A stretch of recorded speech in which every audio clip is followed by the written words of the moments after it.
हरि ओम तत्सत। ज्ञान भक्ति चैनल में आपका स्वागत है।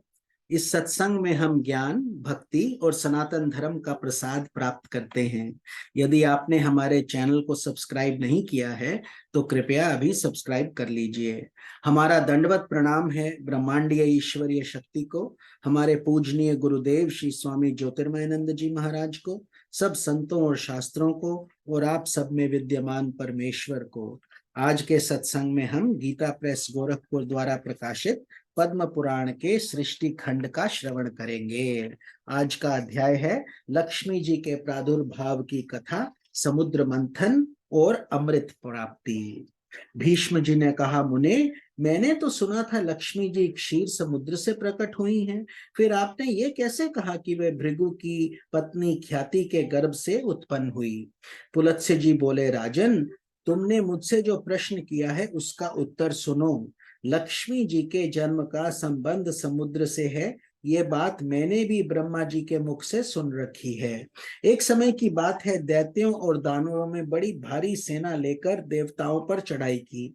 उस युद्ध के में दैत्यों के सामने देवता परास्त हो गए। तब इंद्र आदि संपूर्ण देवता अग्नि को आगे करके ब्रह्मा जी की शरण में गए। वहां उन्होंने अपना सारा हाल ठीक ठीक कह सुनाया। ब्रह्मा जी ने कहा, तुम लोग मेरे साथ भगवान की शरण में चलो।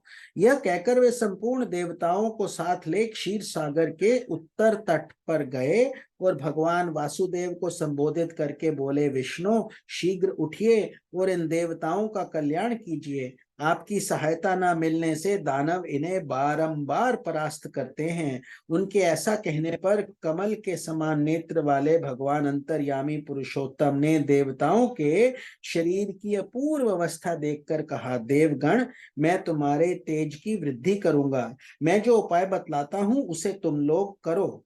दैत्यों के साथ मिलकर सब प्रकार की औषधियां ले आओ और उन्हें क्षीर सागर में डाल दो।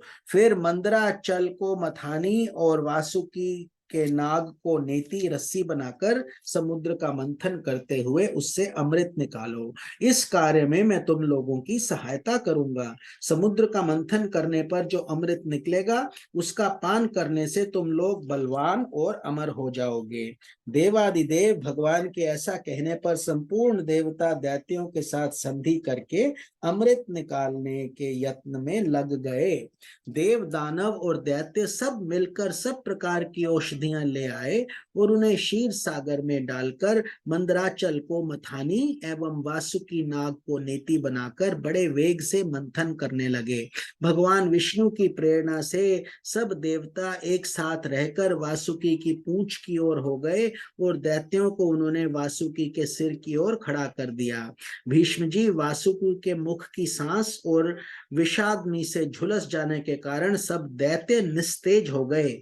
क्षीर समुद्र के बीच में ब्रह्मवेताओं में श्रेष्ठ भगवान ब्रह्मा और महातेजस्वी महादेव जी कच्छप रूपधारी श्री विष्णु भगवान की पीठ पर खड़े हो अपनी भुजाओं से कमल की भांति मंदराचल को पकड़े हुए थे तथा स्वयं भगवान श्री हरि कूर्म रूप धारण करके क्षीर सागर के भीतर देवताओं और दैत्यों के बीच में स्थित थे।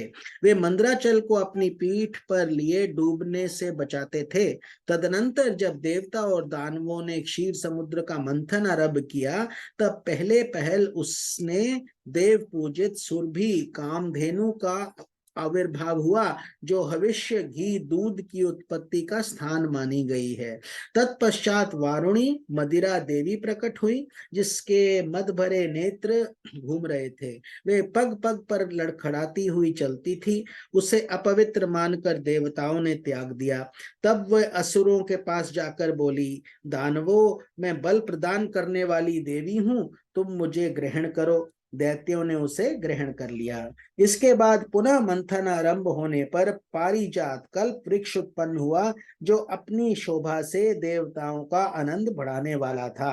तदनंतर 60 करोड़ अप्सराएं प्रकट हुई, जो देवताओं और दानवों की सामान्य रूप से भोग्या हैं। जो लोग पुण्य कर्म करके देवलोक में जाते हैं उनका भी उनके ऊपर समान अधिकार होता है। अप्सराओं के बाद शीतल किरणों वाले चंद्रमा का प्रादुर्भाव हुआ, जो देवताओं को आनंद प्रदान करने वाले थे।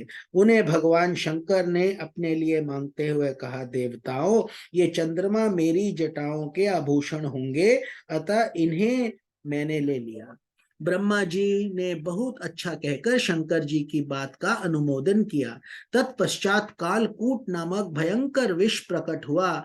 उससे देवता और दानव सबको बड़ी पीड़ा हुई। तब महादेव जी ने स्वेच्छा से उस विष को लेकर पी लिया।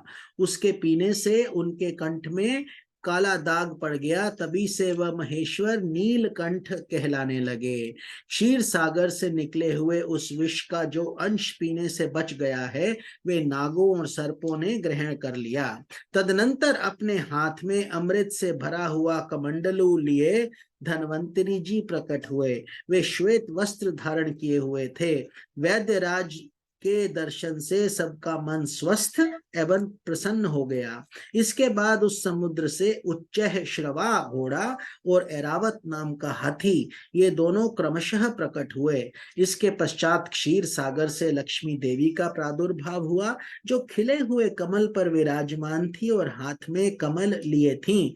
उनकी प्रभा चारों ओर छिटक रही थी। उस समय महर्षियों ने श्री सूक्त का पाठ करते हुए बड़ी प्रसन्नता के साथ उनका स्तवन किया। साक्षात क्षीर समुद्र ने दिव्य पुरुष के रूप में प्रकट होकर लक्ष्मी जी को एक सुंदर माला भेंट की, जिसके कमल कभी मुरझाते नहीं थे। विश्वकर्मा उनके समस्त अंगों में आभूषण पहना दिए। स्नान के पश्चात दिव्य माला और दिव्य वस्त्र धारण करके जब वे सब प्रकार के आभूषणों से विभूषित हुई, तब इंद्र आदि देवता तथा विद्याधर आदि ने भी उन्हें प्राप्त करने की इच्छा की।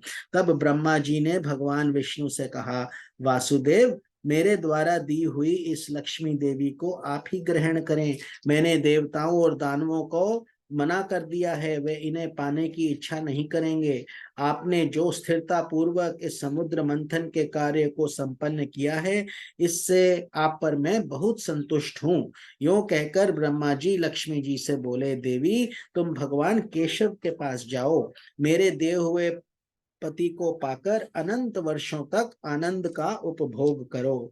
ब्रह्मा जी के ऐसे कहने पर लक्ष्मी जी समस्त देवताओं के देखते देखते श्री हरि के वक्षस्थल में चली गईं और भगवान से बोली, देव, आप मेरा कभी परित्याग न करें। संपूर्ण जगत के प्रियतम, मैं सदा आपके आदेश का पालन करती हुई आपके वक्षस्थल में निवास करूंगी।